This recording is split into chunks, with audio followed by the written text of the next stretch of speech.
Holy cow, Batman! Holy cow, Batman! Holy cow, Batman!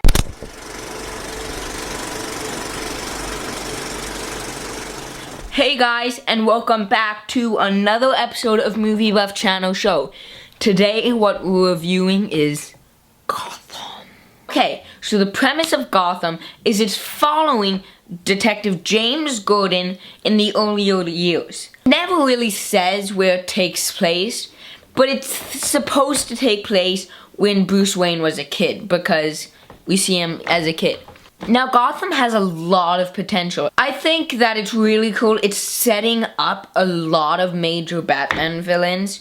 We got the Penguin, we got the Riddler, and then we have this chick who I've never heard of, Fish Mooney. Now, personally, I have no problem with Jada Smith.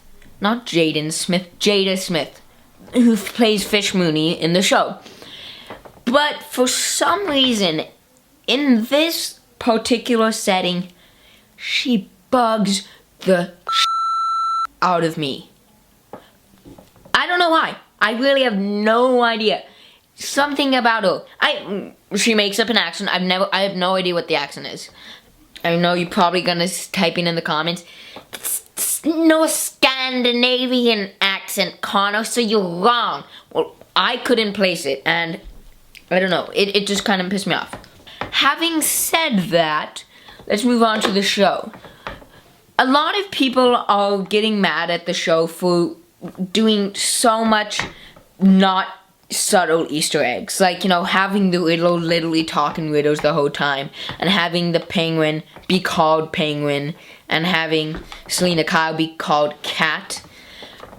The only reason I feel they did that was because when you're making a pilot, you have one chance to wow the audience.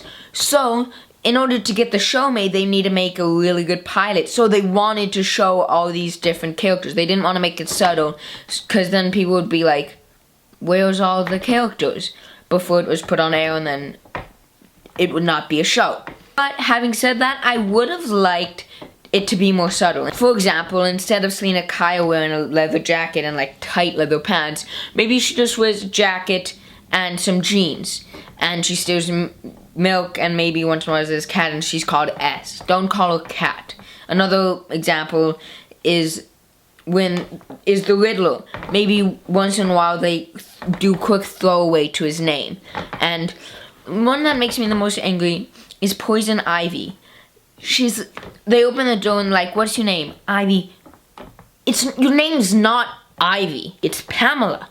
So just call her Pam or something.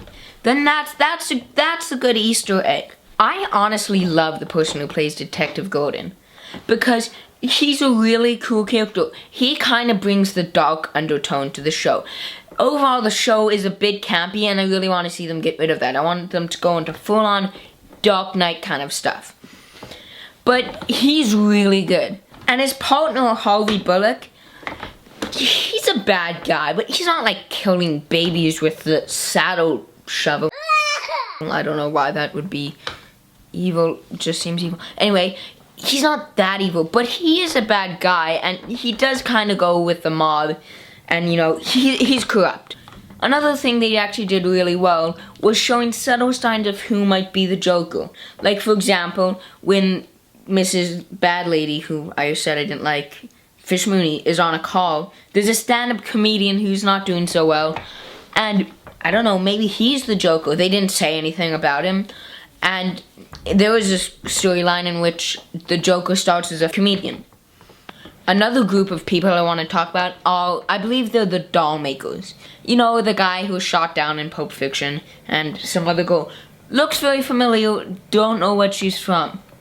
Now, these two I'm very conflicted with. First off, I really like their acting, but it's really cartoonish and campish. I think they're really interesting characters. It seems like they've gone away for a while, but I wouldn't be surprised if they came back soon. Next, I want to talk about young Bruce Wayne and Alfred Pennyworth. First off, Alfred's a I mean, he's very nice, and it's kind of tough love, but he's pretty much a joke to Bruce Wayne. I really do like the actor, and I think Alfred, it's just a different take on him. It's not like he's a bad guy. It's not like he doesn't care about Bruce Wayne. He's just strict on him. And I actually think that's not too bad. Bruce Wayne, I don't know what they're gonna do with him in the show because he's young and they're trying to make him all tough, like holding his hand over the fire and like standing on the ledge. But if you remember in Batman, Bruce Wayne's still kind of a snobby brat till he's like 20.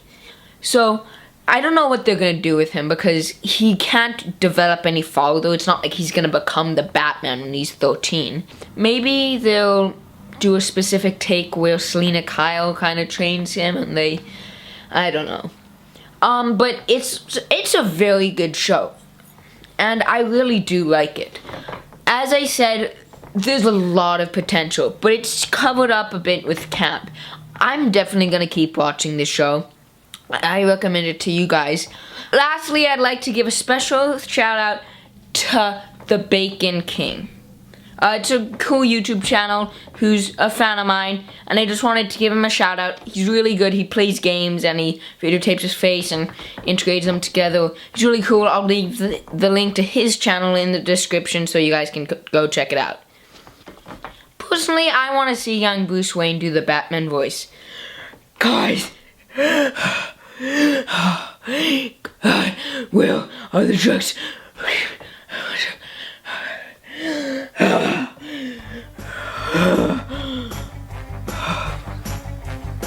Remember, check out King Bacon's channel, and remember, see you guys in the next video.